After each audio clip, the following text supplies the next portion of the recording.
सहनाववतु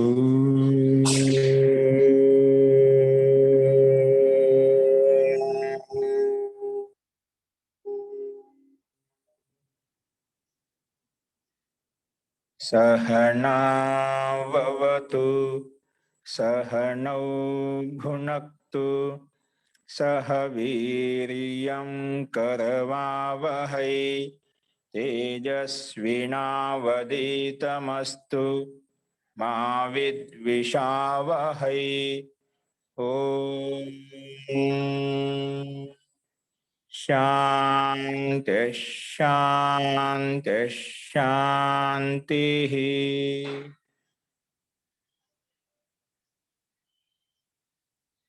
सर्वेभ्यो नमः। అందరికీ నమస్కారం అండి। నిన్న చెప్పిన పాఠంలో ఎవరికైనా సందేహాలు ఉన్నాయండి? నిన్న చెప్పిన పాఠంలో ఏమైనా సందేహాలు ఉంటే చెప్పండి।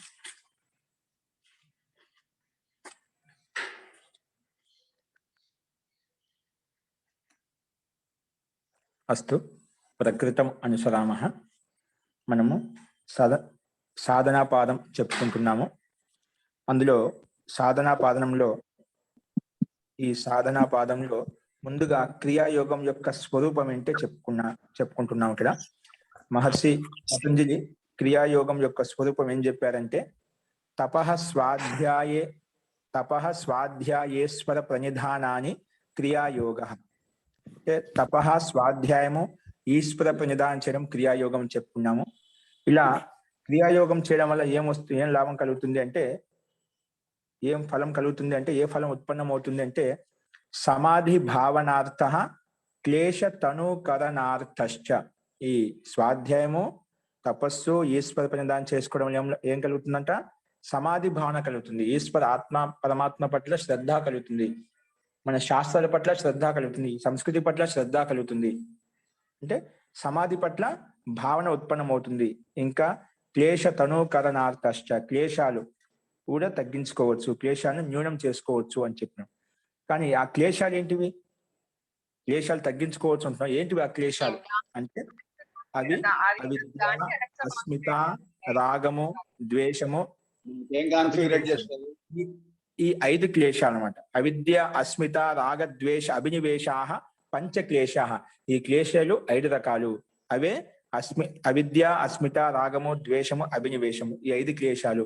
వీటిని తగ్గించుకోవచ్చు అని చెప్పాం।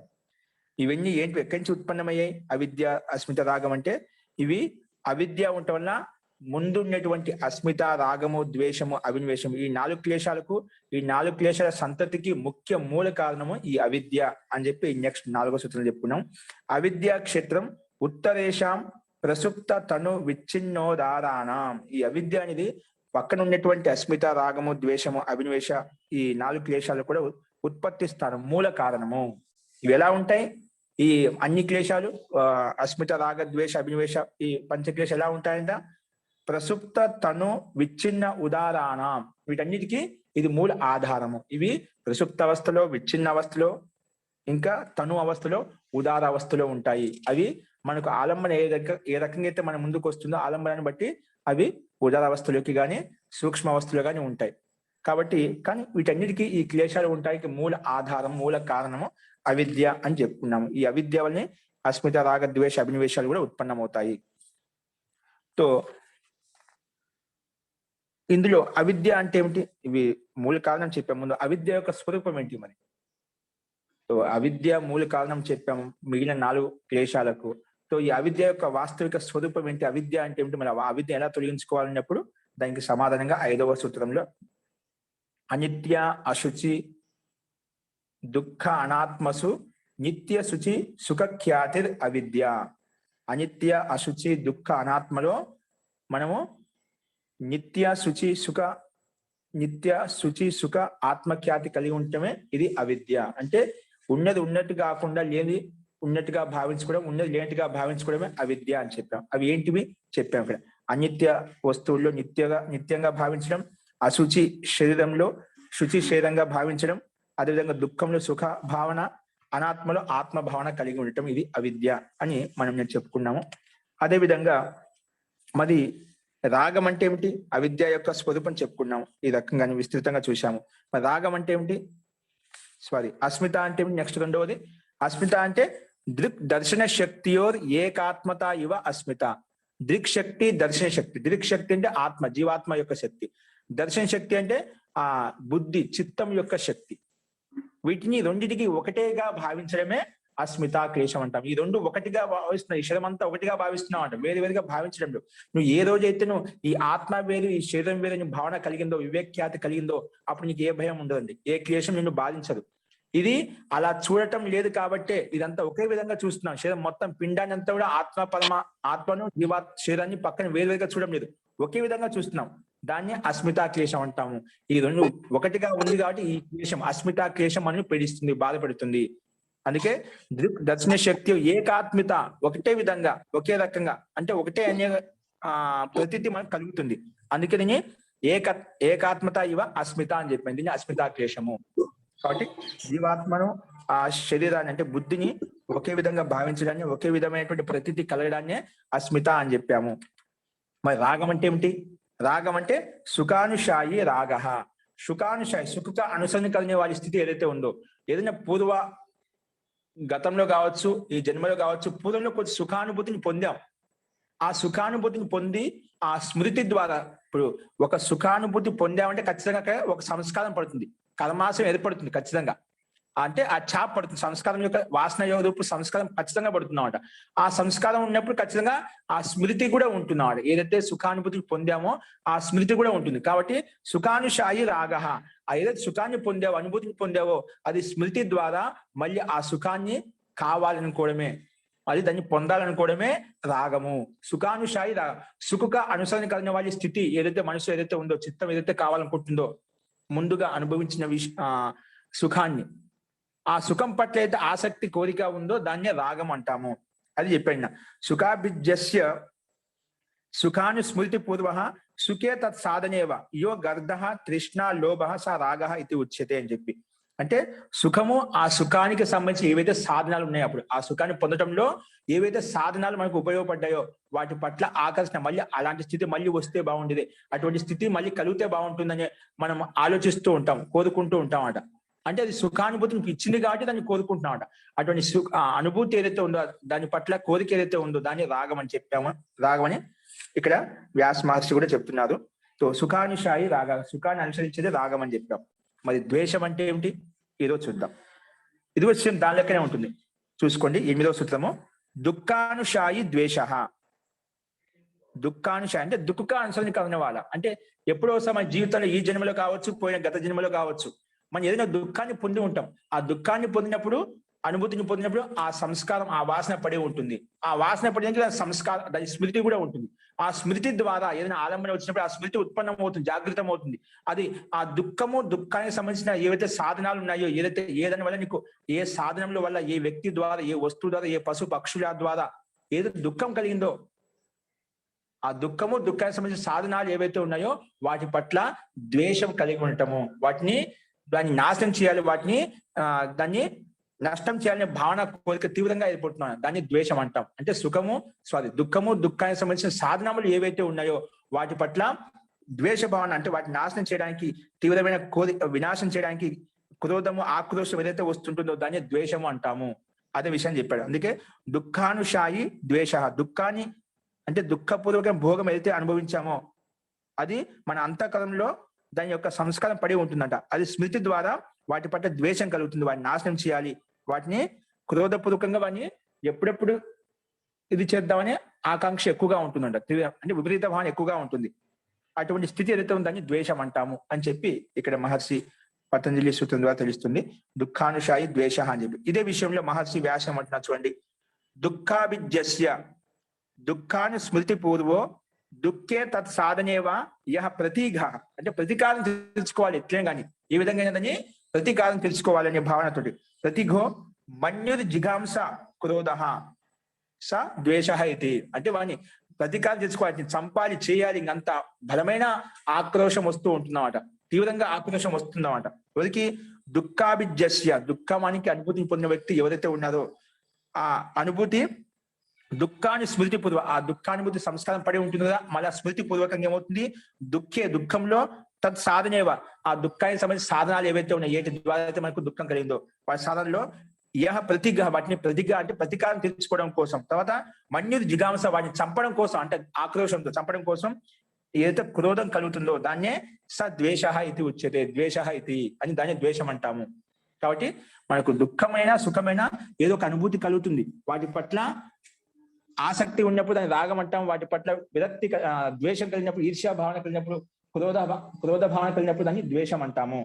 ఈ రకంగా దుఃఖాన్ని అనుసరించేటువంటి స్థితి ఏదైతే ఉందో దాన్ని ద్వేషం అని చెప్పి మహర్షి వ్యాసుడు ఇక్కడ చెప్తున్నాడు. వాటి పట్ల ప్రతీకారం తెచ్చుకోవాలి, వాడిని చంపాలని ఆక్రోషం ఆవేశం ఏదైతే వస్తుందో దాన్ని ద్వేషం అని చెప్పుకున్నాము.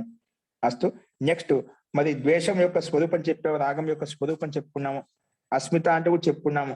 దృక్ శక్తి దర్శన శక్తికి ఒకటే విధంగా భావించడాన్ని అస్మిత అంటాం. మరి ఇంతవరకు అభినివేశం అంటే ఏమిటి, ఈ 4 చెప్పుకున్న బాగానే ఉంది. అభినివేశం చాలా మంది అడిగారు, అభినివేశం అంటే ఏమిటి? అభినివేశం అంటే ఒక మాటలు చెప్పాలంటే మృత్యు యొక్క భయము. ఏంటండి? మృత్యు యొక్క భయాన్ని అభినివేశ క్లేశం అంటాము.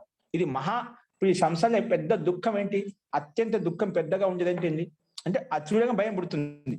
దుఃఖాలు చాలా ఉన్నాయి, కానీ అత్యంత తీవ్రమైన మనం భయపెట్టే దుఃఖం ఏంటి? ఈ మృత్యు దుఃఖమే మహాన్ దుఃఖం అనమాట. ఈ మృత్యు దుఃఖం ఒకరిని విన్నామనుకోండి, అక్కడ ఎక్కడ లేని మనకు ఆవేశం వచ్చి, ఎక్కడంటే తెలియని బాధ వచ్చేస్తుంది, లేదంటే భయం పుట్టుకొస్తుంది అనమాట. సామాన్యంగా మనకి ఎన్నో దుఃఖాలు వస్తుంటాయి. మనిషికి ఏదైనా ఒక చెయ్యి పోతున్నా, ఒక కాలు పోతా అన్న కూడా అంత బాధ కలగదండి. అదే ప్రాణం పోతుందంటే అక్కడ మహాన్ భయం, మహాన్ దుఃఖం వచ్చేస్తుంది అన్నమాట. ఎందుకు ప్రాణం వెళ్ళిపోతుంది, నేను ఉండనేమో అని దాంట్లో సంతప్తం చెందుతాను అనమాట. అంటే ఆ భయానికి లోనైపోతుంది, చాలా భయంకరమైన స్థితి ఉంటుంది. ఆ స్థితి మనం పోల్చుకుంటే ఊహించుకుంటే చాలా భయంకరంగా ఉంటుందండి. ఆ స్థితి విన్నగాని చాలా మంది దీంట్లో సైంటిస్ట్ చెప్తా ఉంటారు, ఒక వ్యక్తిని మనోభావన ఏ రకంగా ఉంటుంది, ఒక ఇంజక్షన్ ఇచ్చేసి ఏదైనా రుగ్నావస్థలో నీకు 1 గంటలు చనిపోతావని చెప్తేనా నిజంగా చనిపోడు.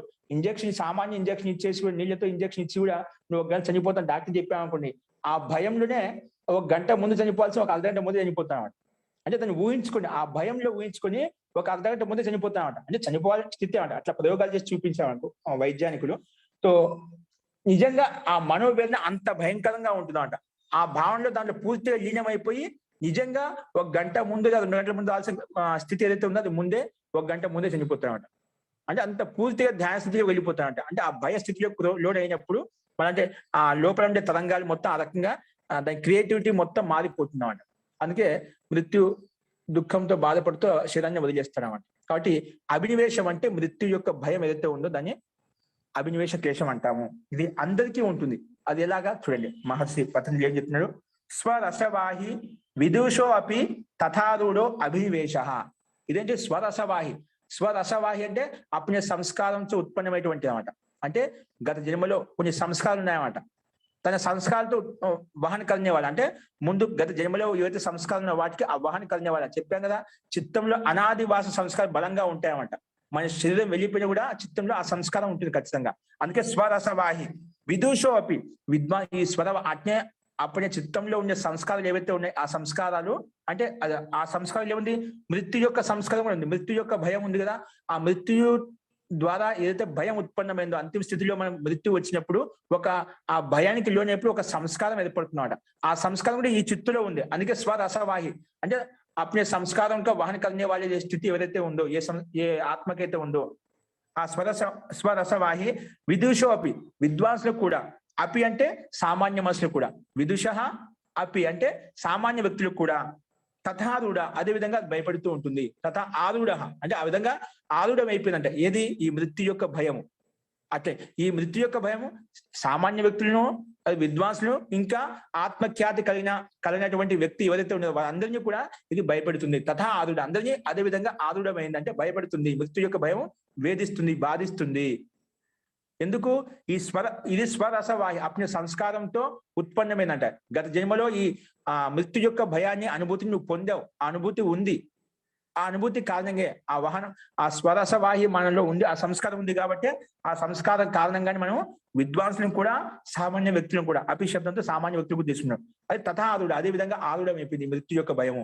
అటువంటి మృత్యు యొక్క భయాన్నే అభినివేశ అని చెప్పాము. దీన్ని అభినివేశ క్లేశము. అభినివేశం అంటే మృత్యు యొక్క భయాన్ని అభినివేశం అంటాము. అదే విషయాన్ని చూడండి మహర్షి వ్యాస ఏమంటున్నా చూద్దాం. ఇక్కడ బాగా విశదీకరించి చెప్పాడు. ఇక్కడ చూడండి, సర్వస్య ప్రాణిన ఇయం ఆత్మాశి నిత్యా భవతి నా భువం భూయాసమితి. చూడండి, సర్వస్య ప్రాణ, సమస్త ప్రాణులన్నిటికీ ఏమొస్తుందండి? సర్వస్య ప్రాణి అంటే సమస్త ప్రాణులకు ఇయం ఆత్మాశి, ఈ ఆత్మేచ్ఛ అంటే ఆత్మ ఉండాలని చెప్పి, ఇయం ఆత్మాశి నిత్యా భవతి. అందరికి ఏమనిపిస్తుంది? ఈ ఆత్మ నిత్యంగా ఉండాలి, ఎల్లప్పుడు ఇలాగే ఉండాలి. ఆత్మాశి నిత్యా భవతి, నిత్యంగా ఉంటుంది, శాశ్వతంగా ఉంటుంది అనే భావన ఉంటుంది ప్రతి ఒక్కరికి. ఇప్పుడు మన శరీరంలో ఉన్నాం, మనం చనిపోతానే అసలు ఆలోచన రాదు, వస్తుంది, సామాన్య జ్ఞానం ఉంటుంది. నిజంగా ఇది ఇప్పుడు ఉన్న స్థితిలో మనం ఈ పరిస్థితుల్లో మన మృత్యు గురించి ఆలోచించాం, ఎల్లప్పుడు ఉంటాయనే భావన ఉంటుంది అన్నమాట. ప్రాధాన్యంగా మనకు ఆధికారికంగా నేను ఇక్కడే ఉంటాను, ఎల్లకాలం ఉంటాను, దాని ఎల్లకాలం ఉంటానే తర్వాత విషయం, ఇక్కడే ఉంటానే భావన మనకు గట్టిగా బలంగా కూర్చొని ఉంటుంది అన్నమాట. అందుకే ఆత్మాశి నిత్యాభవతి, నిత్యంగా ఉంటుంది. అది ఇప్పుడు నా భువం, నేను ఉండకూడదని కాదు, ఎల్లప్పుడూ భూయాసం, నేను ఉండనే భావన ఎప్పుడు కలగదు, నేను ఉంటాను అనే భావన కలుగుతుంది. నా భువం, నేను ఉండకూడదు అనే భావన ఎప్పుడు ఉండదు. భూయాసం ఇది, నేను ఎప్పుడు ఉండాలనే భావన కలుగుతూ ఉంటుంది. ప్రతి ఆత్మకి ఈ ఇచ్ఛ, ప్రతి ఆత్మకి ఇష్టం ఉంటుంది, ఈ కోరిక ఉంటుంది. నేను ఎప్పుడు ఉండకూడదనే భావన కాదు, నేను ఎల్లప్పుడూ ఉండాలనే భావన ఉంటుంది అంటుంటాం. అందుకే ఎప్పుడు నేను సుఖంగా ఉండాలి, ఎల్లప్పుడూ ఉండాలని కోరుకో అనే భగవంతుని కోరుకో అని చెప్తుంటాం. నేను ఎల్లప్పుడూ ఉండుదును గాక, ఇక్కడే ఉండుదును గాక అనే భావన, అంటే ఈ లౌకిక వ్యవహారంలో అలాంటి వ్యవహారం చేస్తూ ఉంటాం అన్నమాట. అంటే ప్రతి ఒక్క ఆత్మకి ఇచ్చ కోరిక ఈ విధంగా ఉంటుంది, నేను ఉండకూడదు కాదు, ఎల్లప్పుడూ ఉండాలనే భావన ఉంటుంది. అందుకే సర్వస్య ప్రాణ, అన్ని ప్రాణులకు ఇయం ఆత్మాశి అంటే ఆత్మ యొక్క ఇచ్చ నిత్యాభవతి, నిత్యంగా ఉంటుంది. నా భువం, నేను ఉండకూడదు అనే భావన కాకుండా భూయాసం ఇది భావన ఉంటుంది, నేను ఉండాలి అనే భావన ఉంటుంది. అది ఎలా వస్తుంది? నేను ఉండాలనే భావన ఎందుకు కలుగుతుంది? నచ అననుభూత మరణ ధర్మకస్య ఏషా భవతి ఆత్మాశి. అననుభూత మరణ ధర్మకస్య ఏషా భవతి ఆత్మాశి. ఈ ఆత్మేచ్ఛ, ఆత్మ ఉండాలనే భావన ఎప్పుడు కలుగుతుంది?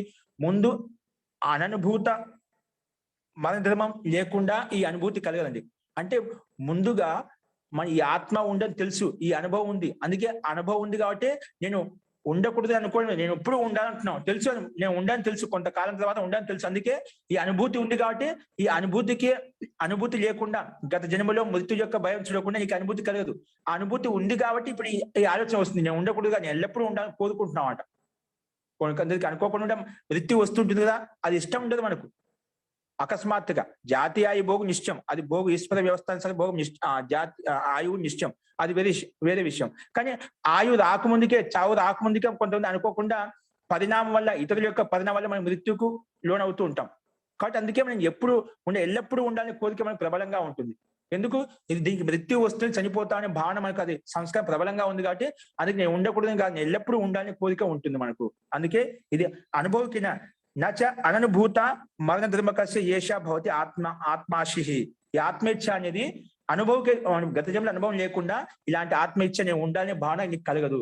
ఆ భావన, ఆ సంస్కారం ఉంది కాబట్టి, ఈ అభినివేశ క్లేశం ఉంది కాబట్టి, ఈ సంస్కారం ఉంది కాబట్టి ఇప్పుడు నేను ఉండాలి, ఎల్లప్పుడూ ఉండాలి అనే భావన నీకు కలుగుతుంది. భూయాసం నా భూవం ఇది, నా భూయాసం ఇది భావన ఉంటుంది. అస్తు. అందుకే ఇది మరణ ధర్మకు అనుభూతి లేకుండా ఈ స్థితి ఆత్మేచ్ఛ మనకు కలగదు. అనుభూతి ఉంది కాబట్టి, అభినివేశ క్లేశం ఉంది కాబట్టి మనకు నేను ఉండాలని చెప్పి కోరుకుంటున్నాము. ఏతయాచ పూర్వ జన్మానుభవ ప్రతీయతే. దీన్ని బట్టి మనకు పూర్వజన్మ ఉందని ప్రత్యక్షంగా కనిపిస్తున్నామట. ఇప్పుడు చూడండి, మనం ఏమన్నా ఈ జన్మలో చూసామండి? మృత్యుని చూసామా? చూడలేదు. ఏమైనా శబ్ద ప్రమాణం ద్వారా విన్నాం కానీ అది తెలియదు, అనుభూతి, ఆ సంస్కారం లేదు. మనం ఈ జన్మలో చూడలేదు కదా, అనుమానం ద్వారా కానీ ప్రత్యక్షంగా కానీ ఊరికి విన్నాం అంతే. మృత్యు ఇలా ఉంటుందని చూస్తుంటాం అంతేకాని ఆ అనుభూతి, ఆ సంస్కారం అని లేదు. మృత్యు యొక్క దగ్గరికి వచ్చినప్పుడు ఆ అనుభూతి అనేది కేవలం అతనికే అనుభూతిని కలుగుతుంది, కానీ ఇతరులకు ఆ దుఃఖం యొక్క భయం ఏ రకంగా ఉంటుంది ఇతరులకు తెలియదు అనమాట. కాబట్టి అది తెలియకపోయినా మనం భయపడుతున్నామంటే అది గత జన్మలో ఆ సంస్కారం మనలో ఉంది కాబట్టి, అనుభూతి ఉంది కాబట్టి అది వినగానే మనకు భయం పడుతుంది అన్నమాట. వినగానే భయం పడుతుంది. అంటే దీన్ని బట్టి ఏమవుతుంది? పూర్వ జన్మ కూడా ఉంది, ఆ పూర్వ జన్మ ఉంది కాబట్టి మనం భయపడుతున్నాం. ఇప్పుడు కొన్ని విషయాలు, చాలా విషయాలు మనం చూసిండాం, ఆ చూడని దాని పట్ల మనకు భయమే ఉండదు అసలుకి.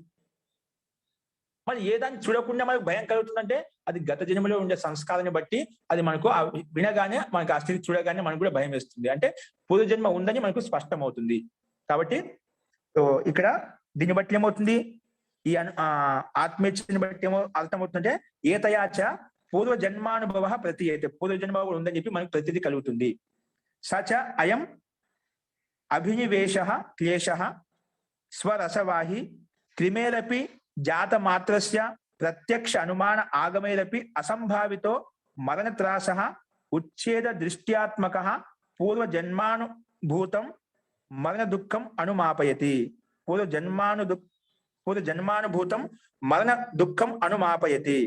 చూడండి ఇక్కడ ఏమంటున్నాడు, సచ అయం అభినివేశ క్లేశ. ఈ అభినివేశ క్లేశం అనేది అంటే మృత్యు యొక్క భయం అనేది స్వరసవాహి, నీ సంస్కారంలో ఉన్నటువంటి వాహన కరణ్యవాళ. అదంటే గత జన్మలో ఉండే సంస్కారం వాహన కరణ్యవాలి ఈ జీవాత్మలో ఉంది కాబట్టి, ఈ చిత్తంలో ఉంది. అది ఎవరిని, ఈ సంస్కారం ఎవరిని పీడిస్తుంది? క్రిమేరిపి, క్రిముల్లో కూడా క్రిమి కీటకాలు ఉన్నాయి కదా, సరీసృపాలు కూడా. అందుకే క్రిమి కీటకాలు కూడా అది చేయబెట్టగానే దాన్ని రక్షించుకోవడం, ఇటు పాకులాడుతూ ఉంటుందని. ఏదైనా తీసుకుని ప్రతి ఒక్క ప్రాణికి, సరీసృపాలు కావచ్చు, క్రిమి కీటకాలు కావచ్చు, ఇంకా అన్య పశు పక్షులు కావచ్చు, ప్రతి ఒక్కరికి, ప్రతి ప్రాణికి అది మృత్యు యొక్క భయం ఉంది. అందుకే తన ఆత్మను దాన్ని రక్షించుకోవడం కోసం ప్రయత్నాలు చేస్తూ ఉంటున్నామట. ప్రతి ప్రాణికి చిన్న చిన్న క్రిమి కీటకాలు చూస్తున్నామంటే అది పశు పక్షులు ప్రత్యక్షం కనిపిస్తూనే ఉంటుంది. కాబట్టి ఈ స్వరసవాహి అనేది, ఈ అప్నే సంస్కారం అనేది మృత్యు యొక్క భయం అనేది అభినివేశ క్లేశం అందరినీ పీడిస్తూ ఉంటుంది. అందుకే క్రిమేరెపి అంటే క్రిముల్లో కూడా, ఇంకా జాత మాత్రస్య పుట్టిన పిల్లవాడండి, అప్పుడెప్పుడు పుట్టాడు, ఆ పుట్టిన పిల్ల గట్టి పట్టినా కొన్ని గట్టి కేకలు వేస్తాడు, భయం పుడుతున్నామంట. అప్పుడు ఇప్పుడే ఈ సంసారంలోకి, సృష్టిలోకి వచ్చాడు, అతను ఎప్పుడు చూడలేదు, శబ్ద ప్రమాణం ద్వారా కూడా వినలేదు, అనుమానం ద్వారా కూడా చూడలేదు, వ్యక్తిని ప్రత్యక్షంగా చూడలేదు, ప్రత్యక్షంగా లేదు, కానీ అతను కూడా భయం వేస్తుందా? దీన్ని బట్టి ఏమవుతుంది స్పష్టమా? ఇది గత జన్మలో, పూర్వ జన్మలో ఆ సంస్కారం ఉంది కాబట్టి ఈ జన్మలో ప్రత్యక్షంగా అది చెప్పాడు ఇక్కడ. జాతమాత్రస్య ప్రత్యక్ష అనుమాన ఆగమై అసంభావిత మరణత్రాస. ఇది ఎప్పుడు ఆ పుట్టిన పిల్లవాడు చూడలేదు, ప్రత్యక్షం ద్వారా చూడలేదు, అంటే కళ్ళ ద్వారా చూడలేదు, ఎవరైనా చనిపోతుంటే అనుమానం ద్వారా తెలియదు, ఇంకా శబ్ద ప్రమాణం ద్వారా తెలియదు. ఇప్పుడు మనకన్నా ప్రత్యక్షంగా చూస్తున్నాం చనిపోయే వాళ్ళను, అనుమానం ద్వారా కూడా ఇలా ఉంటుందని కూడా అనుమానం ద్వారా తెలుసుకుంటున్నాం, ఇంకా శబ్ద ప్రమాణం ద్వారా తెలుసుకుంటాం. ఇవన్నీ మనకు ఉన్నాయి. మనకు కొంచెం ఆ సంస్కారం కలంటే వేరే విషయం. కానీ జాత మాత్రస్య పుట్టిన వాడికి ఎలా తెలుస్తుందండి? పుట్టిన వాడికి తెలియదు కదా. పుట్టిన వాడిని పెట్టి స్తనపాలు తాగాలని చెప్పి, పాలు తాగాలని చెప్పి అది ఎలా కోరిక కలుగుతుంది? అది గత జన్మలో ఆ అమృతాన్ని తాగడం వల్ల సుఖం కలుగుతుందని తెలుసు కాబట్టి ఆ స్తనపానం కూడా మనం ఎవరు నేర్పించలేదు. పుట్టగానే ఆ పాలు తాగడం కోసం సన్నద్ధుడవుతాడు. అదేవిధంగా మృత్యు భయం కూడా అలాగే ఉంటుంది. ఇది మృత్యు భయం కూడా అలాగే ఉంటుంది. ఇవన్నీ కూడా మనం నేర్పించలేదు పుట్టిన పిల్లవాడికి. కానీ ఇవన్నీ గత జన్మలో అనుభూతి, ఆ సంస్కారం ఉంది కాబట్టి వాటి పట్ల అది ఆ స్వరసవాహి ఉంది కాబట్టి వాటికి దుఃఖము, సుఖానుభూతి కలుగుతుంది. సుఖానుభూతి ఇప్పుడు పాలు తాగడంలో కలుగుతుంది, దుఃఖానుభూతి ఏదైనా గట్టిగా ఏదైనా ఇది చేసినప్పుడు దుఃఖం కలుగుతున్నాడు, భయం కలుగుతున్నాడు. కాబట్టి ఇది పుట్టిన పిల్లల్లో కూడా ఈ అభినివేశ క్లేశం ఉంటుంది. అంటే దీన్ని బట్టి గత జన్మలో ఈ సంస్కారం అనేది ప్రబలంగా మనకు ఉంది. దీన్ని బట్టి మనకు ఈ ఆత్మ అనేది శాశ్వతమైనది, నిశ్చయమైనది, దీనికి చావు పుట్టుకలుంటూ ఉండవు. అంటే ఇది కూడా మనకు సిద్ధిస్తుంది అనమాట. అంటే జీవాత్మ అనాది. జీవాత్మ శరీరంతో పాటు నష్టమైతేనా, ఒకవేళ శరీరంతో పాటు నష్టమైన జీవాత్మ, ఈ సంస్కారం ఉండకూడదు. దీన్ని బట్టి ఏమవుతుంది? శరీరం నష్టం అవుతుంది కానీ జీవాత్మ నష్టం కాదు. అంటే ఈ ఆత్మ అనేది అనాది కాలం నడుస్తూనే ఉంది కాబట్టి ఈ సంస్కారం కూడా ఆ జీవాత్మలో ఉంది. అందుకే ఇప్పుడు ఈ దుష్ట జన్మలో, ఈ పుణ్య వర్తమాన జీవితంలో జన్మలో మనకు అది వేధిస్తుంది, పీడిస్తుంది. ఇది మృత్యు యొక్క భయం. అది చెప్పాడనమాట. క్రిమేరపి జాత మాత్రస్య ప్రత్యక్ష అనుమాన ఆగమై అసంభావిత. ఇప్పుడు సంభావన లేదు చూడటానికి. అటువంటి వ్యక్తి కూడా మరణత్రాస అంటే ఉచ్ఛేద దృష్ట్యాత్మక, ఉచ్ఛేద అంటే నాశనం చేయడానికి స్థితి అనేది ఈ క్లేశం, అభినివేశ క్లేశం యొక్క స్థితి అనేది మరణత్రాస అంటే భయం, చనిపోతానే భయము. పూర్వ జన్మల అనుభూతమైనమాట. పూర్వ జన్మానుభూతం మరణ దుఃఖం అనుమాపయతి. మరణ దుఃఖాన్ని మనకు ఇది అనుమానం ద్వారా తెలుస్తుంది అన్నమాట. అనుమానం ద్వారా మనకు తెలియజేస్తుంది. ఇది పూర్వ జన్మానుభూతం కాకుంటేనా మనకి ఎలా తెలుస్తుందండి? ఇప్పుడు జాత మాత్ర విషయం ప్రత్యక్షంగా కనిపిస్తున్నాడు. పుట్టిన పిల్లవాళ్ళు అతనికి కూడా భయం ఉంటుందంటే అది పోయిన జన్మలో ఈ సంస్కారం, ఈ అనుభూతి పొందకుండా, పూర్వ జన్మలో అనుభూతిని పొందకుండా ఇప్పుడు ఈ జన్మలో అలాంటి భయం కలగదు. దీన్ని బట్టి పూర్వ జన్మలో ఈ సంస్కారం ఉంది కాబట్టి ఈ క్లేశం మనల్ని పీడిస్తుంది. అందుకే పూర్వ జన్మానుభూతం మరణం దుఃఖం అనుమాపైతే, మన దుఃఖాన్ని ఇప్పుడు అది మనకు అనుమానం ద్వారా తెలియజేస్తుంది అని మహర్షి వ్యాసుడు అంటున్నాడు. అలాగే ఒక ఎగ్జాంపుల్ ద్వారా చెప్తున్నాడు. యథాచ అయం అత్యంత మూఢేషు దృశ్యతే క్లేశాః తథా విదుషో అపి విజ్ఞాత పూర్వ పరాంతస్య రూఢః. విజ్ఞాత పూర్వ పరాంతస్య రూఢః అంటే ఏం చెప్తుండే, యథాచ అయం అత్యంత మూఢేషు దృశ్యతే. అత్యంత ఇప్పుడు మందబుద్ధి కలిగిన వాళ్ళు, జ్ఞానం లేని వాళ్ళు ఉంటారా, అటువంటి వాళ్ళని పీడిస్తుంది. అది సామాన్య వ్యక్తిని పీడించంటే అది సహజమే. అదేవిధంగా అత్యంత మూఢేషు దృశ్యతే క్లేశ అంటే అభినివేశ క్లేశం మనకు కనిపిస్తుంది. అదే తథా విదూషో అపి. విదూషకుడు ఎటువంటి విద్వాంసుడు అంట, ఎటువంటి విద్వాంసుడు అంట, విజ్ఞాత పూర్వ పరాంతస్య రూఢః అంటే విజ్ఞాత ఆది అంతు అంటే బ్రహ్మ విజ్ఞానం మొత్తం తెలిసిన వ్యక్తి కూడా, బ్రహ్మ విజ్ఞానం అన్ని తెలిసిన వ్యక్తి కూడా ఇది పీడిస్తుంటాయి. ఈ మృత్యు యొక్క భయం అన్ని తెలుసు. ఆత్మ నిత్యమైంది, శాశ్వతమైంది, అన్ని తెలుసు. ఇది శరీరం కూడా కొంతకాలం వరకే ఉంటుంది, తర్వాత మళ్ళీ పుడుతుంది, మళ్ళీ ఈ విధంగా సంస్కారాలు ఈ రకంగా ఉంటాయి. అంటే ఆత్మ పరమాత్మ, ఈ శరీరం, బ్రహ్మాండం అన్ని తెలుసుకున్నమాట, ఆది అంతం మొత్తం తెలుసు. అటువంటి వ్యక్తికి కూడా ఇది మృత్యు యొక్క భయం, అభినివేశ క్లేశం మనకు ఇబ్బంది పెడుతుంది. ఈ క్లేశం విదుషులు అంటే విద్వాంసులు కూడా కనిపిస్తుంది. కస్మాత్ ఎందువల్ల అంటే సమానాహి తయోహు కుశల అకుశల కర్మయోహు మరణ దుఃఖానుభవాత్ ఇయం వాసన ఇది. ఇది సమానం. ఎందుకంటే సామాన్య వ్యక్తుల్లో, మందమతి కలిగిన వాళ్ళు, జ్ఞానం లేని వాళ్ళ వ్యక్తుల్లో, జ్ఞానం ఉండే వ్యక్తుల్లో సమాన ఇది ఈ మృత్యు యొక్క భయం, అభినివేశ క్లేశం అనేది ఇద్దరు సమానం. ధనాఢ్యపదాలంటే వారికి భయం ఉండదు, సామాన్యుడికి భయం ఉంటుంది అంటామా? సుఖం అనేది దుఃఖం సమానంగా ఉంటుంది, సుఖమైన దుఃఖమైన. అందుకే ఇక్కడ కస్మాత్ ఎందువల్ల అంటే సమానాహి తయోహు. తయోహు అంటే కుశల అకుశలయో. కుశల అంటే విద్వాంసులు, అకుశల అంటే విద్వాంసులు కాని వారు ఎవరైతే ఉన్నారో అంటే అసామాన్య వ్యక్తులు. మన దుఃఖానుభవాత్, ఈ మన దుఃఖ అనుభవం ద్వారా ఇయం వాసన అనేది సమానంగా ఉంటుంది. ఈ సంస్కారం అనేది మన దుఃఖం యొక్క సంస్కారం, వాసన అనేది ఇది ఇద్దరికి సమానంగా ఉంటుంది. విద్వాంసులైనా సామాన్య వ్యక్తులైనా ఇద్దరిని సమానంగా పీడిస్తుంది, బాధపెడుతుంది. ఈ భయం అందరికీ ఉంటుంది. దీన్ని అభినివేశ క్లేశం అని చెప్పాము. కాబట్టి ఎవరైనా కూడా, ఎంత విజ్ఞాతులైనా కూడా మనకు ఈ మన దుఃఖం పీడిస్తుంది. ఈ విషయంలో మనం విద్వాంసులకు ఎలా పీడిస్తుందండి, యోగులు కదా, సాధకులు కదా, బాగా చదువుకునే వ్యక్తి వాళ్ళకి తెలుసు కదా, ఇది నిత్యం, ఇది పుట్టిన వాళ్ళు గిట్టక మాడని చెప్తుంటాం, జాతస్య ధ్రువో మృత్యు అంటున్నాం.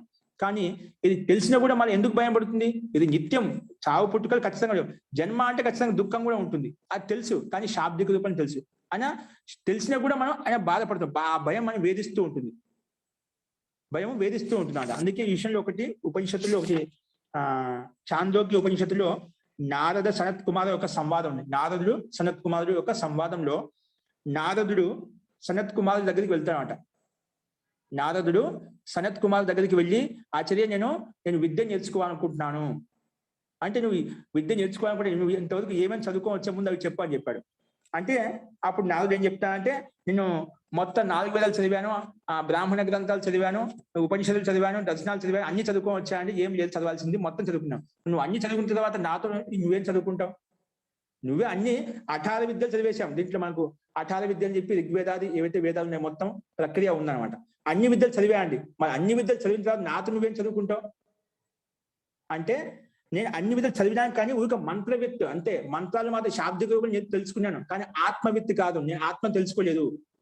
అందుకే నేను ఈ క్లేశాలని పీడిస్తున్నాయి, అవిద్యాది క్లేశాలని పీడిస్తున్నాయి, రాగము ద్వేషం అని పీడిస్తున్నాయి, మృత్యు యొక్క భయం పీడిస్తుంది అంటే మొత్తం చదివా. చూడండి, అన్ని వేదాలు చదివాడు, అన్ని శాస్త్రాలు చదివాడు, చదివినా కూడా నాకు ఇంకా ఈ క్లేశాలను వదలటం లేదు, ఈ అవిద్యాది క్లేశాలను వదలటం లేదు. అంటే నేను బాధపడుతూనే ఉన్నాయి. అంటే నేను ఇంకా చదువుకోంటే కదా, నేను నిజంగా మంత్రవిత్త బాగా అర్థవిత్తు అయింటైనా, ఆత్మవిత్తు అయింటైనా నాకు ఇటువంటి పీడ ఉండేది కాదు, భయం ఉండేది కాదు.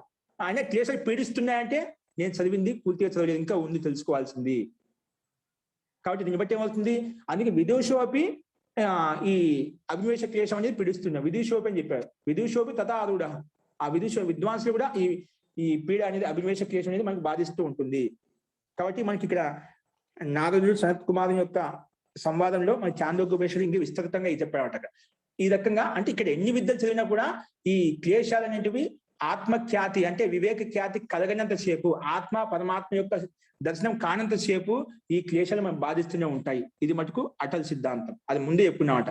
ఆత్మ వివేక ఖ్యాతి, ఆత్మ దర్శనం ఎప్పుడైతే అవుతుందో అప్పుడే ఈ క్లేశాలతో విముక్తి కలుగుతుంది. వీటిని దగ్ధ బీజభావం చేయవచ్చు. ఆత్మఖ్యాతి కలిగినంతసేపు కేవలం న్యూనం చేసుకోవచ్చు, కానీ దగ్ధ బీజభావం చేయలేము. ఆలంబన వచ్చినా కొన్ని మళ్ళీ ఆ సంస్కారం జాగృతం అవుతుంటుంది. మనం అన్ని వదిలేసాం, కానీ కొంతకాలం తర్వాత వదిలేసిందని కూడా మళ్ళీ ఏదైనా ఆలంబన వచ్చింది అనుకోండి, మళ్ళీ ఆ సంస్కారం జాగృతం అవుతుంది. మళ్ళీ ఏమవుతుంది, ఒకసారి కదని చెప్పి మళ్ళీ దాన్ని అనుభవించడం కోసం, భోగం చేయడం కోసం మళ్ళీ వెళ్ళిపోతాం. వదులుతూ ఉంటాం, మళ్ళీ పట్టుకుంటాం, వదులుతూ ఉంటాం, పట్టుకుంటా ఉంటాం. వదిలేసాం. ఆలంబన వచ్చేసరికి మళ్ళీ ఆ సంస్కారం జాగృతం అవుతుంది. ఎందుకు? మనకి ఇంకా వివేక ఖ్యాతి కలగలేదు, ఆత్మఖ్యాతి కలగలేదు. ఈ ఆత్మ వేదు, ఈ శరీరం వేదన భావన మనకి ఎప్పుడైతే వేరుగా చూడమో, ఇప్పుడు దృక్ దర్శన శక్తిని ఒకే విధంగా చూస్తున్నాం. అస్మిత ఉందన్నమాట. దృక్ శక్తి, దర్శన శక్తి ఒకటిగా చూసేంత వరకు ఈ భోగం మనకు వస్తూనే ఉంటుంది.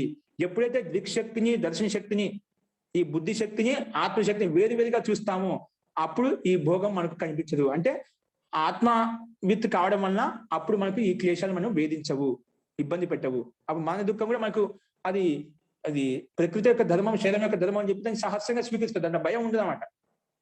ఎందుకు? ఆత్మవిత్ అయినా కాబట్టి. ఎందుకంటే ఆత్మను యొక్క స్వరూప యథార్థంగా తెలుసు. నేను నిత్యంగా ఉంటే, శాశ్వతంగా ఉంటే, నాకు చావు పుట్టుకలు లేవు. ఈ శరీరం యొక్క ధర్మం, శరీరం నష్టం అవుతుంది, మళ్ళీ పుడుతూ ఉంటుంది అని యథార్థంగా తెలుసుకున్నప్పుడు ఈ అభినివేశ క్లేశం అనేది మనకు బాధించదు. అందుకే ఆత్మఖ్యాతి కలిగేంత వరకు మనిషికి ఈ క్లేశాలు బాధిస్తూనే ఉంటాయి. ఇక్కడ నారదుడు మనకు ప్రత్యక్షంగా అనిపిస్తున్నట. నేను అన్ని చదివాను, 18 విద్యలు మొత్తం చదువుకున్నాను, కానీ ఈ క్లేశాలను సంతప్తం చేస్తున్నాయి. అందుకే నేను మీ దగ్గర చదువుకోవడానికి వచ్చిన ఆత్మ తత్వాన్ని, ఆత్మ విత్ కావాలని చెప్పి నా కోరిక ఉంది. అందుకే చదివి నాకు మీరు ఈ ఆత్మ విద్యను నాకు నేర్పండి అని చెప్పి మళ్ళా సనత్ కుమార్ దగ్గరికి నారదుడు వస్తాడనమాట. కాబట్టి ఈ మనకు ఈ ఆత్మ కనీసం పరమాత్మ తర్వాత విషయం, పరమాత్మ దర్శనం ఏంటంటే మనకు ముక్తి కలుగుతుంది. ఆత్మ దర్శనం చేసుకున్నా అప్పుడు ఈ క్లేశాన్ని తను చేసుకోవచ్చు, తక్కువ చేసుకోవచ్చు. కాబట్టి ఆత్మఖ్యాతి కలిగినంత సేపు ఈ అభినివేశ క్లేశం అనేది విద్వాంసులు కూడా ఎంతమంది బడే ప్రకాండ విద్వాంసుడైనా కూడా ఆత్మను తెలుసుకోవడంత వరకు ఇది ఈ బాధ అతను కూడా పీడిస్తూ ఉంటుంది. సూక్ష్మంగా రాగద్వేషాలు కూడా సూక్ష్మాతి సూక్ష్మంలో, జ్ఞానవంతులు కాదు, అవి ఏదో ఒక మూలన ఉంటాయి. ఏదో ఒక వ్యక్తి పట్ల ఆకర్షణ ఉంటుంది, లేదా వ్యక్తి పట్ల ద్వేషం ఉంటుంది, ఏదో ఒకటి ఉంటాయి సూక్ష్మాతి సూక్ష్మంలో. ఎందుకు? ఆత్మఖ్యాతి కలిగినంత సేపు వెళ్ళి ఎక్కడో కూడా సంసారంలో ఉంటున్నాం కాబట్టి ఎక్కడో ఒకటి మనకు కనిపిస్తూ ఉంటాయి తెలియకుండానే. అది ఆ స్థితిలోకి వెళ్ళినప్పుడు కనిపిస్తుంది. స్థూలంగా కనిపించవు, కానీ సూక్ష్మంగా లోపలికి దిగినప్పుడు మనకు అర్థమవుతాయి. నీకు ఇంతవరకు ఆత్మఖ్యాతి కలగలేదంటే ఎక్కడో ఇంకా ఈ క్లేశాలు మనం పీడిస్తున్నాయి, వాటిని దగ్ధభేదం చేయలేదు. వీటి దగ్ధభేదం చేసుకుంటూనే వీటిని నాశనం చేసినప్పుడే, తక్కువ చేసినప్పుడే మనకు సమాధి భావన కలుగుతుంది. అంటే సమాధి ద్వారా ఆత్మ సాక్షాత్కారం పొందవచ్చు. అప్పుడు మనకి ఇవి భేదించవు, అంటే ఇబ్బంది పెట్టవు.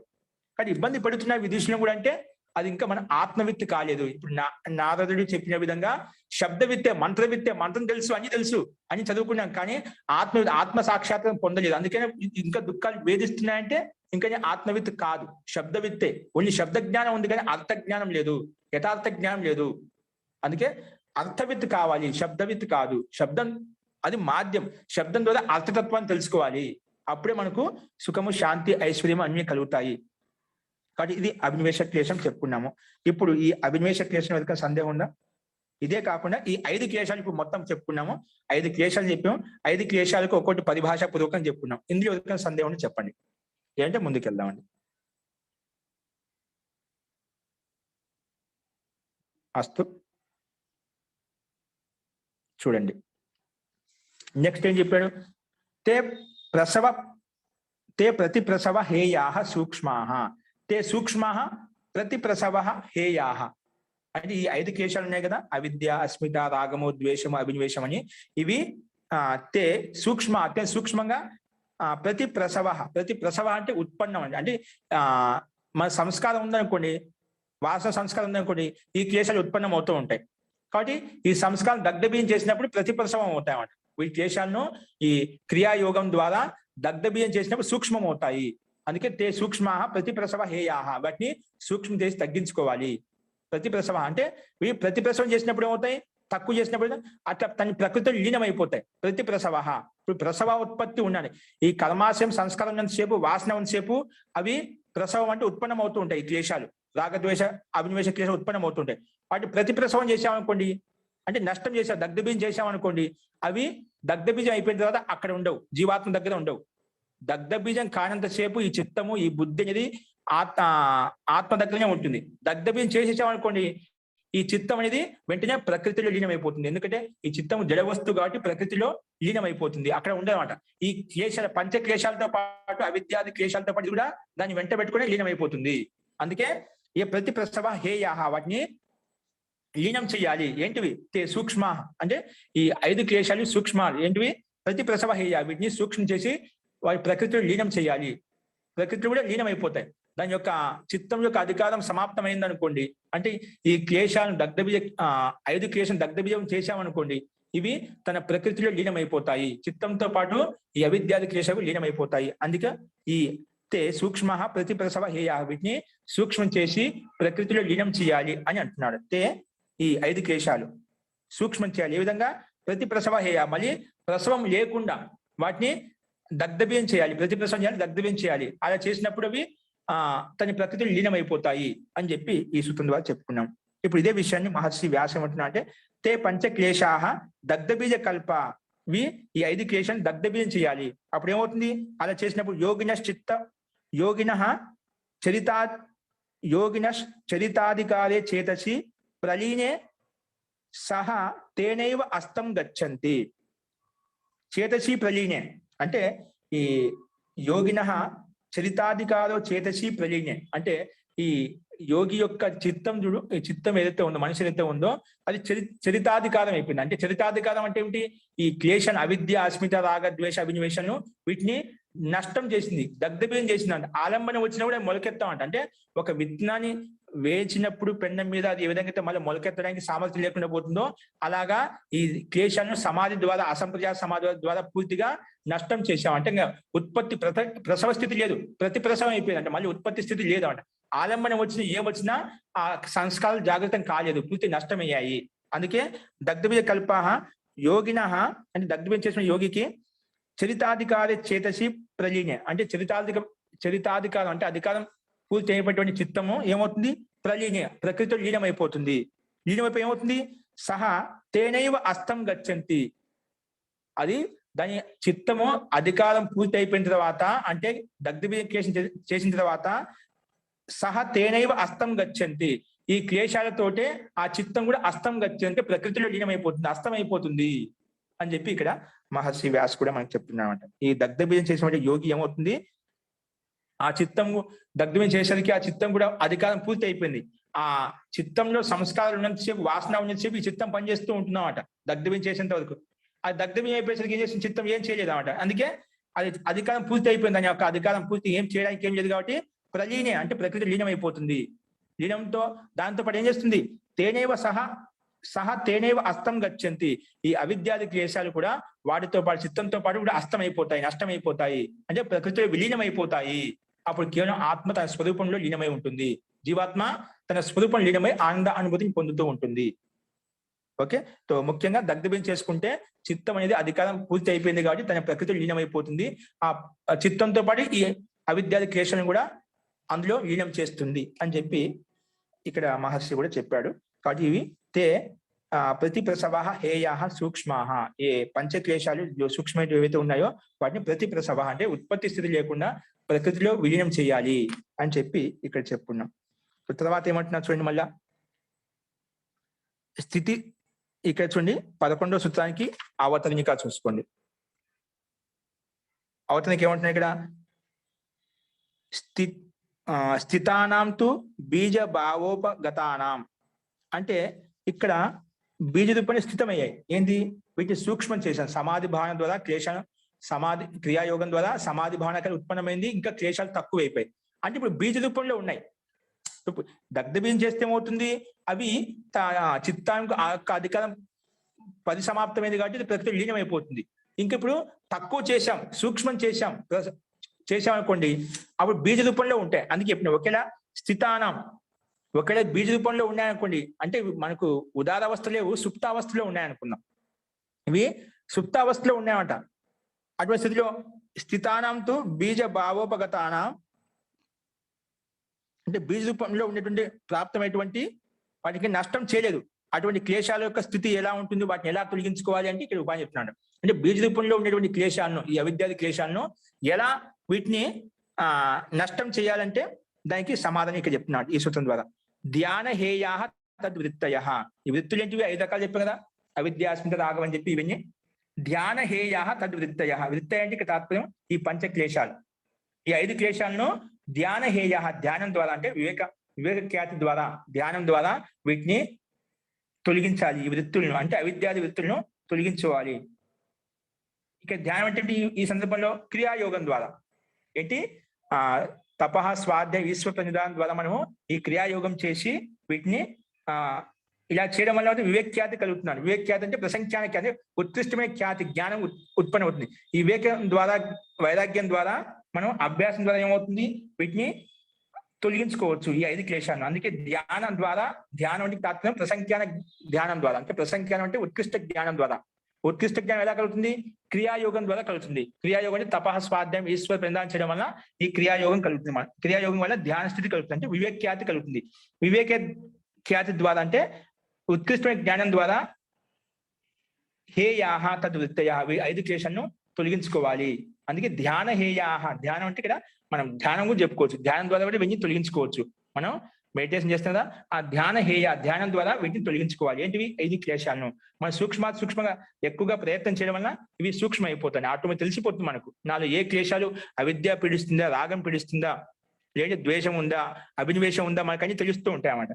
ఇవి ధ్యానం ద్వారా అంటే విశేషంగా వివేక ఖ్యాతి ద్వారా, ఉత్కృష్ట జ్ఞానం ద్వారా వీటిని తొలగించుకోవాలి అని చెప్పి ఇక్కడ మహర్షి పతంజలి చెప్పారు. అందుకే ధ్యాన హేయ తద్వృత్తయ, ఈ వృత్తులను ధ్యానం ద్వారా తొలగించుకోవాలి.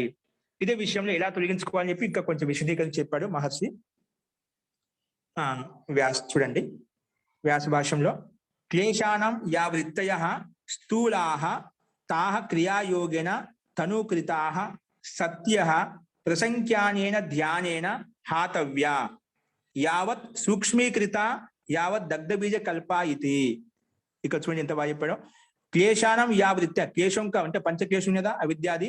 క్లేశానం యా వృత్య, ఏవైతే వృత్తులు ఉన్నాయో, స్థూలమైనవి అంటే స్థూలంగా ఉన్నాయి, ఇప్పుడు బాగా ఉదారవస్థలు ఉన్నాయి. స్థూలాః తాః క్రియాయోగేన తనూకృతాః, క్రియాయోగే తనూకృతాః సత్యః అంటే క్రియాయోగం ద్వారా, తపస్సు ద్వారా, స్వాధ్యాయం ద్వారా, ఈశ్వర ప్రణిధానం ద్వారా వాటిని స్థూలమైన అంటే ఉదారవస్థలు బాగా ఎక్కువగా మనకు ఉదారవస్థలు ఉన్నాయన్నమాట. వాటిని క్రియాయోగం ద్వారా అంటే స్థూలాః వృత్తయః, స్థూలాః తాః వృత్తయః క్రియాయోగే క్రియాయోగం తను చేసాం, సూక్ష్మం చేసామంట. అంటే ఇప్పుడు ఉదారవస్థలో ఉన్న సూక్ష్మంగా చేసామంటే, తను చేసామంటే తక్కువ చేసామంట, అంత మనకు అధికారంలో ఉన్నామంట, అంత ఇదిగా కావడం లేదు. దగ్ధం చేయలేదు కదా, దాన్ని తగ్గించుకున్నాం. తనూకృతాః సత్యః అలా చేసినప్పుడు ప్రసంఖ్యానేన ధ్యాన, ప్రసంఖ్యా ధ్యానం ద్వారా హాతవ్యాన్ని తొలగించుకోవాలి. ఈ స్థూల వృత్తులు ఏవైతే ఉన్నాయో, అవిద్య క్లేశాలు, ఏ ఉదారవస్థలు ఏవైతే ఉన్నాయో వాటిని తక్కువ చేసి ప్రసంఖ్యానం ద్వారా అంటే ఉత్కృష్టమైన జ్ఞానం ద్వారా, ధ్యానం ద్వారా హాతవ్యాహ తొలగించుకోవాలి. ఎక్కడ తొలగించుకోవాలి అంటే యావత్ సూక్ష్మీకృతాః యావత్ దగ్ధబీజ కల్ప ఇది. ఇవి సూక్ష్మం అయిపోయి తర్వాత సూక్ష్మం కూడా అయినవి దగ్ధబీజం అయ్యేంత వరకు వీటిని ఈ ప్రసంఖ్యాన ధ్యానం ద్వారా మనం వాటిని చేస్తూనే ఉండాలి, అభ్యాసం చేస్తూనే ఉండాలి. చేస్తూ ఉండడం వల్ల అసంప్రజాత సమాధి కలుగుతుంది. అసంప్రజాత సమాధి ద్వారా మనకు ఈ క్లేశాలు ఏవైతే ఉన్నాయో దగ్ధబీజ భావాన్ని పొందుతాయి. అంతవరకు యావత్ సూక్ష్మీకృత యావత్ దగ్ధబీజ కల్ప ఇది. ఎంతవరకు అయితే నువ్వు సూక్ష్మం చేయలేదు, వాటిని దగ్ధబీజం చేయలేదు, అంతవరకు అభ్యాసం చేస్తూ ఉండాలి. ఏది అభ్యాసం? ధ్యాన యోగం ద్వారా, ప్రసంఖ్యానే ధ్యానేన హాతవ్యాః, వివేక్యాతి ద్వారా, ఉత్కృష్ట జ్ఞానం ద్వారా, ధ్యానం ద్వారా వాటిని హాతవ్య తొలగిస్తూ ఉండాలి. ఏవి? ఈ క్లేశంక 5 క్లేశంక వృత్తులు ఏవైతే ఉన్నాయో వాటిని స్థూలమైనవి వాటిని తొలగించుకోవాలి. ముందు తొలగించుకుంటే సూక్ష్మంగా 1 స్టెప్ బై స్టెప్ ముందుకు వెళ్ళిపోవచ్చు. అది ఏ రకంగా చెప్పి ఉదాహరణ చెప్తున్నారు చూడండి. యథా వస్త్రాణం స్థూలో మలః పూర్వం నిర్ధూయతే, వస్త్రాణం స్థూలో మలః పూర్వం నిర్ధూయతే. వస్త్రాలు ఉన్నాయండి, అవి సామాన్యంగా కొంచెం మలినం అయిపోయాయి. అవి ఏమవుతుంది? వస్త్రానం స్థూలో మలః పూర్వం నిర్ధూయతే, ముందుగా ఎక్కువగా మాలిన్యం సామాన్య నీళ్ళు వేసేసి తీసేస్తాం. అంటే స్థూలమైన బాగా కనిపించేటువంటి ఏదో దుమ్ము ధూళి ఏదైతే ఉందో వాటిని తొలగించేస్తాం. అందుకే వస్త్రాల యొక్క స్థూలమైన మాలిన్యం ఏదైతే ఉందో పూర్వం నిర్ధూయ, దాన్ని ముందు శుద్ధి చేస్తాము. తర్వాత చేస్తాం పశ్చాత్ సూక్ష్మ యత్నేన ఉపాయేన వా అపనీయతే. ఏంటి? ఇంకా సూక్ష్మంగా ఉంది, ఎక్కువ కొంచెం గాఢంగా ఉంది, ఈ మాలిన్యం ఎక్కువ మట్టి పట్టిపోయిందన్నమాట. దాన్ని కొంచెం ఎక్కువ ప్రయత్నం చేస్తాం. సామాన్య ధూళి దుమ్ము ఉన్నా కూడా నీళ్ళని తీసేస్తే అది వెళ్ళిపోతుందన్నమాట. కానీ సూక్ష్మం బాగా అంటి పెట్టుకుంది, మరక పడింది బాగా. దాన్ని ఏం చేస్తాం? విశేష ప్రయత్నం చేస్తాం. దాంట్లో ఏదో రకరకాల పౌడర్స్ వేసేసి దాన్ని బాగా రుద్ది దాన్ని క్లీన్ చేస్తాం. ఎందుకు? అది బాగా కొంచెం నాటుకపోయింది, ఆ సంస్కారం, ఆ వాసన, ఆ మాలిన్యం నాటుకపోయింది. అదేవిధంగా మన చిత్తంలో కొన్ని సంస్కారాలు బాగా పూర్తిగా నాటకపోయాయి అనమాట. వాటిని సామాన్యంగా ఉండేటివైతే వాటిని సామాన్యంగా తీసివేయచ్చు అనమాట. ఈ క్రియాయోగం ద్వారా దాన్ని చదువుతూ ఉంటేనే మనకు సత్సంగం చేస్తూ ఉంటే, సజ్జన సాంగత్యం చేస్తూ ఉంటే ఇవన్నీ ఉదర వస్తువు ఉన్నటువంటి సామాన్య తగ్గించుకోవచ్చు. కానీ ఇవైతే సూక్ష్మంగా సంస్కారం నాటకపోయి ఉందో ఏం చేస్తాం? వాటిని తొలగించాలి, విశేష ప్రయత్నం చేయాలి. ఏ విధంగా అయితే వస్త్రం యొక్క మాలిన్యం అత్యంత కొంచెం సూక్ష్మంగా ఉందో, బాగా గాఢంగా నాటకపోయిందో వాటిని విశేష ప్రయత్నం, యత్నేన అంటే విశేష ప్రయత్న, యత్నేన ఉపాయం, యత్నం ద్వారా, విశేష ఉపాయం ద్వారా అపనియత్నాన్ని విశేష ప్రయత్నం చేసి దాన్ని తొలగిస్తామట. ఏది? సూక్ష్మమైన మాలిన్యం ఏదైతే ఉందో, మరకగా ఏదైతే ఉందో దాన్ని సూక్ష్మంగా దాన్ని విశేష ప్రయత్నం చేస్తాం. అలాగే మన మనసులో మీద పడ్డ సంస్కారం, వాసన ఏదైతుందో వాటిని విశేష ప్రయత్నం ద్వారా, ధ్యాన యోగం ద్వారా మనము అష్టాంగ యోగం ద్వారా మనం తొలగించుకోవాలి, విశేష ప్రయత్నం చేయాలి. సామాన్యంగా ఉన్నప్పుడు సామాన్యంగా వెళ్ళిపోతుంది, కానీ విశేషంగా ఉన్నప్పుడు, ఆ మరక బలంగా ఉన్నప్పుడు ఏ విధంగా అయితే వస్తానో విశేష ప్రయత్నం చేసి తొలగిస్తామో అలాగే మన మనసులో ఉండే మాలిన్యాన్ని తొలగించుకోవాలి. అందుకే చెప్పాడు, వస్త్రాన స్థూలో మలహ పూర్వం నిర్ద్వైత, పూర్వం ముందుగా దాన్ని తొలగిస్తాము, తర్వాత పశ్చాత్, తర్వాత సూక్ష్మో యత్నేన ఉపాయన వా అపనీయతే, సూక్ష్మమైంది అంటే బాగా గాఢంగా ఉండేది ప్రయత్న విశేషం ద్వారా, ఉపాయం ద్వారా తొలగిస్తాము. తథా అలాగే స్వల్ప ప్రతిపక్షాహ స్థూలాహ, ఈ స్థూలమైనటువంటి విషయాలు ఏవైతున్నాయి స్వల్ప ప్రతిపక్ష భావనతోటి మనము వాటిని చెప్తుదా క్రియాయోగం చేయడం ద్వారా, సజ్జన సాంగత్యం చేయడం ద్వారా వీటిని స్థూలాహ వృత్తయ స్వల్ప ప్రయత్న అపనీయ, అంటే స్వల్ప ప్రయత్నం తొలగిపోతాయి. అందుకే తత స్వల్ప ప్రతిపక్షాహ స్థూలాహ వృత్తయ, అంటే ఈ స్థూల వృత్తులు స్వల్ప ప్రయత్నం చేత తొలగిపోతాయి. ఇవి క్లేశంక వృత్తులు ఏవైతే ఉన్నాయో అవి స్వల్ప ప్రయత్నం అంటే అల్ప ప్రయత్నం చేత తొలగిపోతాయి. సూక్ష్మాస్తు మహాప్రతిపక్షాహ ఇది, ఏవైతే సూక్ష్మంగా ఉన్నాయో సంస్కారాలు కానీ ఈ వస్త్రాలు ఉండే మాలిన్యం సూక్ష్మంగా ఉన్నప్పుడు విశేష ప్రయత్నం ద్వారా తొలగించుకోవాలి. సూక్ష్మంగా ఉండేది విశేష ప్రయత్నంతో తొలగిస్తాము, అదే స్థూలంగా ఉండేది స్వల్ప ప్రయత్నం తొలగిపోతుంది. అలాగే మన మనసులో ఉండేటువంటి స్థూల ప్రయత్నం ద్వారా తొలగిపోతుంది అనుకోండి, క్రియాయోగం ద్వారా తొలగిపోతే అది మనకు సహజం, ఇబ్బంది లేదు. కానీ బాగా సంస్కారం నాటకపోయింది అనుకోండి, వాటి విశేష ప్రయత్నం ద్వారా తొలగించుకోవాలి. అందుకే సూక్ష్మమైన విషయాలు ఏవైతే ఉన్నాయో మనకు కనిపించే, మన మనసులో అనాది వాసనలు బలంగా ఉంటాయి కాబట్టి మరి సూక్ష్మ ప్రయత్నం ద్వారా మనం విశేష ప్రయత్నం ద్వారా తొలగించుకోవాలి. అదే స్వాధ్యాయం, సత్సంగము, ఇంకా విశేష యోగాభ్యాసం చేయడం ద్వారా మనకు ఇవి తొలగించుకోవచ్చు.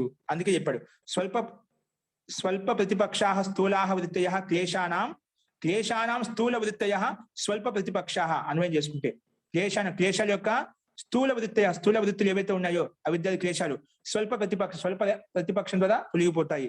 సూక్ష్మాస్తు ఏవైతే సూక్ష్మంగా ఉన్నాయో మహాప్రతిపక్షాః మహాన్ ప్రయత్నం చేయాల్సి ఉంటుంది, అప్పుడే వీటిని తొలగించుకోవచ్చు అని చెప్పి సామాన్య వస్త్ర దృష్టాంతం చేత మన మనసును కూడా శుద్ధి చేసుకోమని చెప్పి చెప్తున్నాడు. కాబట్టి కొన్ని మన మనసులో అనాది వాసనలు ప్రబలంగా ఉంటాయి, వాటిని శుద్ధం చేయాలంటే, సూక్ష్మం చేయాలంటే మనం విశేష ప్రయత్నం చేయాలి. అందుకే ఈ సంస్కారాలు ఎప్పుడు ఏ రకంగా వచ్చి మనం అటాక్ చేసి చెప్పలేమంటే, విద్వాంసులకు చెప్పారా, నారదుడి యొక్క సంవాదం చూశాం కదా, అన్ని విద్యలు చదువుకున్నా కూడా నాకు ఆత్మవిత్ శబ్దవిత్తుగానే ఉన్నాను, కానీ ఈ క్లేశాన్ని పీడిస్తూనే ఉన్నాయంటున్నాడు. అంటే మనకు దృక్శక్తి దర్శన శక్తి ఒకటిగా చూసినంత సేపు ఈ భోగాలు మనకు కలుగుతూనే ఉంటాయి, సుఖ దుఃఖానుభూతి కలుగుతూనే ఉంటుంది. కాబట్టి వివేక్ఖ్యాతి అంటే ఈ దృక్శక్తి దర్శన శక్తి వేరుగా చూసినప్పుడే మనకి ఈ క్లేశాలు బాధించవు. కాబట్టి ఇవి సూక్ష్మంగా స్థూలంగా ఉంటాయి. స్థూలాలను మనం సామాన్య ప్రయత్నం చేసి తొలగించుకోవచ్చు. సూక్ష్మంగా ఏవైతే ఉన్నాయో వాటిని విశేష ప్రయత్నం ద్వారా తొలగించుకోవాలి. ఆ విశేష ప్రయత్నం ఏంటి?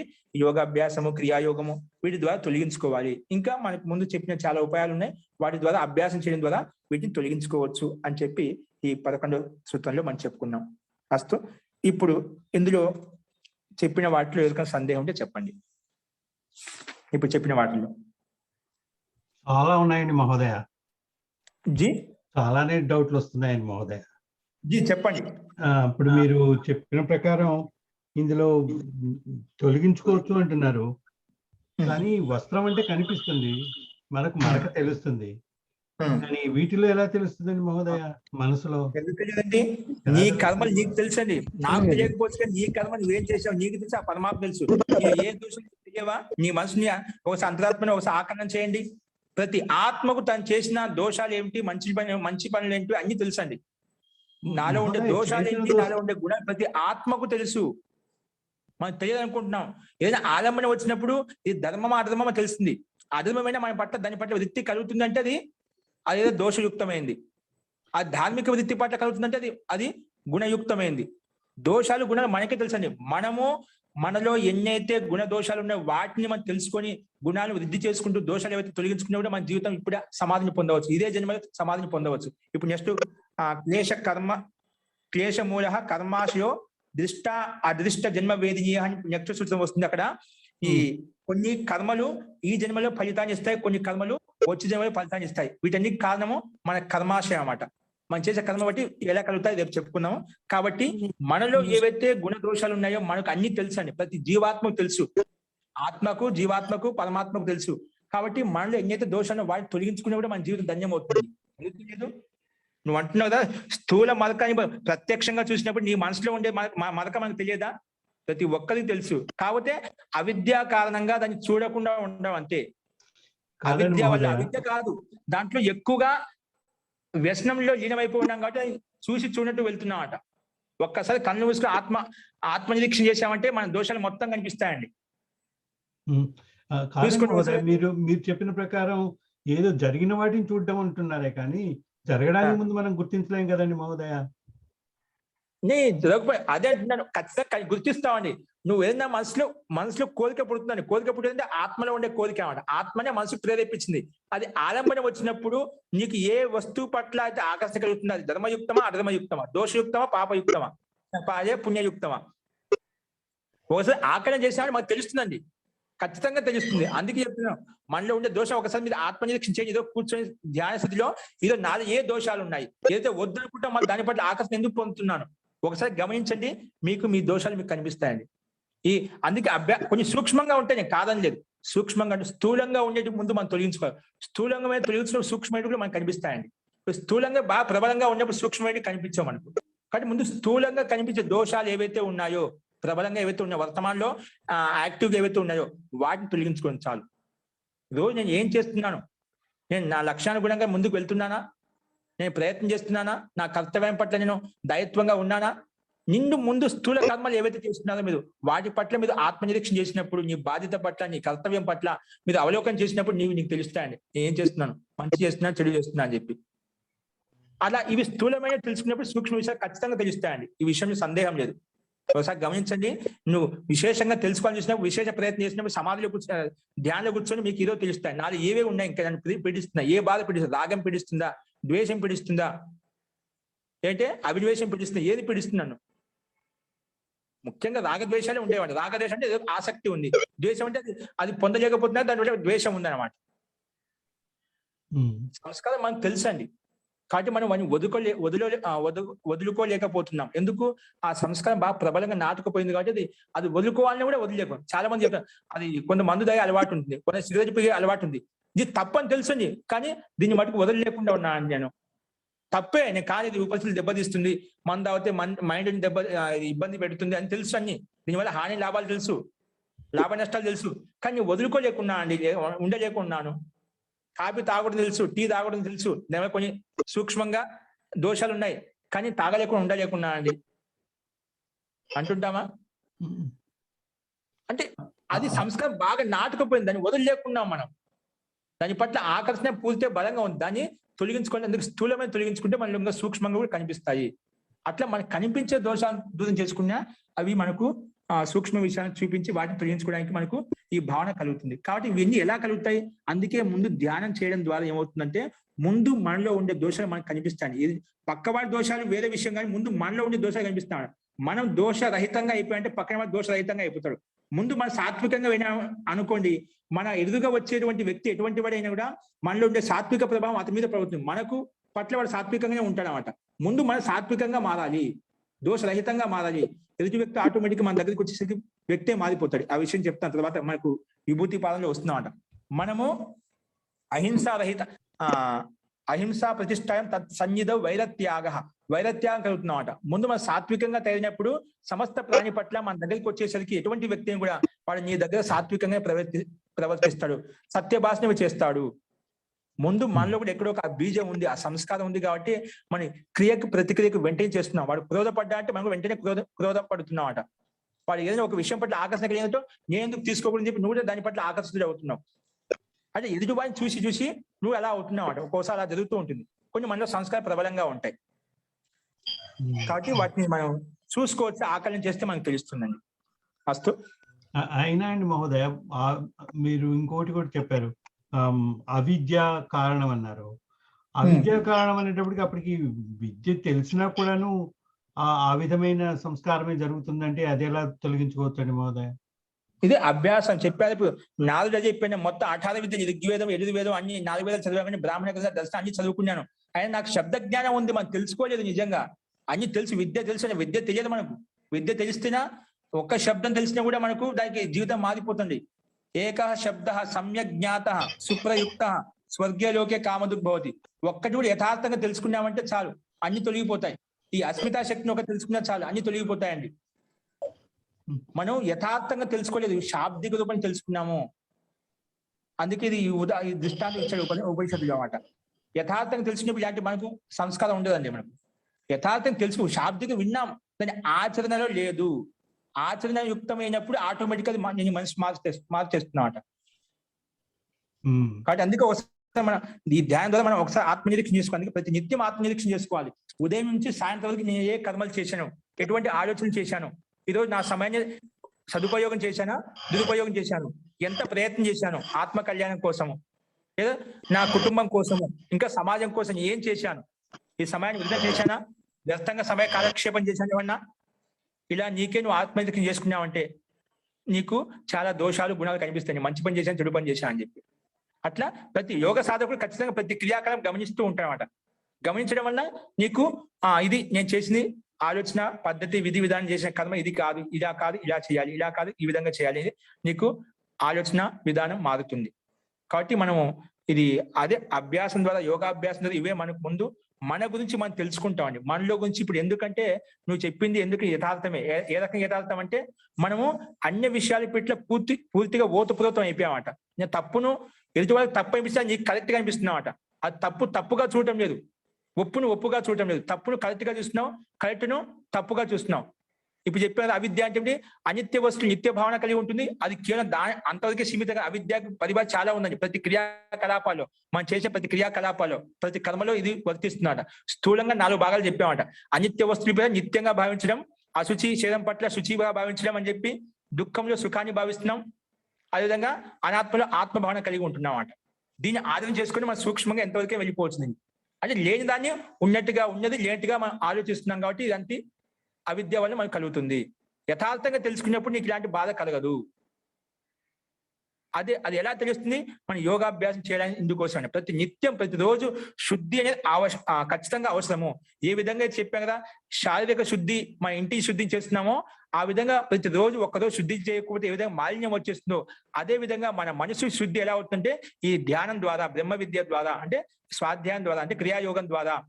ముఖ్యంగా 1 గంట న్యూనాత్మనుడే 1 గంట చేసుకోవాలి. మనం ప్రతి నిత్యం చేసుకోవాలి. అప్పుడే ఈ మనసులో ఉండే రాగద్వేష క్లేశాన్ని మనం నిరోధించుకోవచ్చు. ఈ మానసిక మాలిన్యాన్ని దూరం చేసుకోవచ్చు. కాబట్టి శరీరానికి భోజనం ఏ విధంగా అయితే పుష్టినిస్తుందో అదే విధంగా మానసిక పుష్టి ఎలా కలుగుతుంటే ఈ క్రియాయోగం ద్వారా, స్వాధ్యాయం ద్వారా, ఈశ్వర ప్రణిధానం ద్వారా, యోగాభ్యాసం ద్వారా మానసిక పుష్టి కలుగుతుంది. ప్రతి నిత్యం కూడా మనము వీటిని మనం శుద్ధి చేస్తూ ఉండాలి. ఏ విధంగా అయితే చెప్పాను కదా, శారీరక శుద్ధి, ఒంటి శుద్ధి ఏ విధంగా చేస్తున్నామో భౌతిక స్థూల పదార్థాలను, అదే విధంగా ఒక్కరోజు చేయకపోతే అవి ఏ విధంగా మనం అక్కడ ఏం చేయాలని మనకు చేయడానికి ఇంట్రెస్ట్ ఉండదు. అలాగే మానసిక శుద్ధిలో మన సంసారంలో ఉంటున్నట్టు కామ, క్రోధ, లోభ, మద, మాత్సర్యాలు మన మీద హావీ అవుతున్నాయి. కాబట్టి మళ్ళీ కొంచెమైనా వస్తుంది మనం ఖచ్చితంగా. వాటిని శుద్ధి చేసుకోవాలంటే ప్రతి నిత్యం బ్రహ్మయజ్ఞం చేసుకుంటూ ఉండాలంటే ధ్యాన సంధ్యోపాసన చేస్తూ ఉండాలి. ధ్యాన సంధ్యోపాసన చేసినప్పుడు వీటిని మనం తొలగించుకోవచ్చు. శుద్ధిని, ఈ మనసులో ఉండే మాలిన్యాన్ని తొలగించుకోవడం వల్ల అది సాత్వికంగా ఉంటుంది. కాబట్టి మన బండి కూడా సక్రమంగా ముందు కొనసాగుతూ ఉంది. ఇవన్నీ మనం మర్చిపోయాం కాబట్టి మన గుణాలు మనకు కనిపించడం లేదు. దోషాలనే గుణంగా భావిస్తున్నాం, గుణాలను దోషంగా భావించి దాంట్లో ఓతప్రోతం అవుతున్నాం. ఇవండి. అందుకే ఒకసారి సూక్ష్మంగా గమనించామంటే మనలో ఉండే ఆలోచన విధానంలో మనలో చాలా విషయాలు కనిపిస్తాయి. అందుకే ముందు మన గురించి తెలుసుకోవాలి. మన గురించి తెలుసుకోవాలంటే ఈ యోగాభ్యాసం ఖచ్చితంగా మొదలు పెట్టాలి. మొదలు పెట్టినప్పుడే మనలో ఉండే గతివిధి అనేది తెలుస్తుంది. మానసిక గతివిధి ఏ రకంగా నడుస్తుందో మనకు తెలుస్తుంది. కాబట్టి ఈ రకంగా ప్రయత్నం చేస్తూ ఉండండి. ఇంకెవరికైనా సందేహాలు ఉంటే మంత్రపాఠం అయిపోయిన తర్వాత చూద్దామండి. తెలుసుకోవడం చాలా సులభమే మహోదయ. కానీ చాలా కొన్ని కదలకుండా మిగిలిపోతాయి మహోదయ. అలాంటి ఆ మొండి వాటిని పట్టుకోవడమే చాలా కష్టం అనిపిస్తుంది. చాలా వాటి నుంచి అవునండి. బయటపడొచ్చు మహోదయ. మీరు చెప్పింది కాదనడానికి లేదు ఆ విషయం. కానీ కొన్ని విషయాలు దాటలేకపోతున్నాం మహోదయ. ఓకే అండి. అందుకే మనకి ఈ ఈ ప్రయత్నం అదే ప్రయత్నంలో అలా చేయడం వల్ల అది త్వరగా మనకు సిద్ధిస్తుంది. దీనికి అభ్యాసం కావాలి. మీరు అభ్యాస చెప్పిన ధ్యానము వైరాగ్యాభ్యాం తన్నిరోధః అని చెప్పి అందుకే అభ్యాసం వైరాగ్యం ద్వారా మనం నిరోధించుకోవాలి. ఓకే అండి. అస్తు అండి. ఇంకా చూద్దాం. ఇప్పుడు అయిపోయిందా? టైం అయిపోయింది. ఇంకేమైనా సందేహాలు ధన్యవాదాలు ఉంటే మహోదయ. మంత్రపాఠ అయిపోయిన తర్వాత చూద్దామండి. అస్తు మంత్రపాఠః. ఓం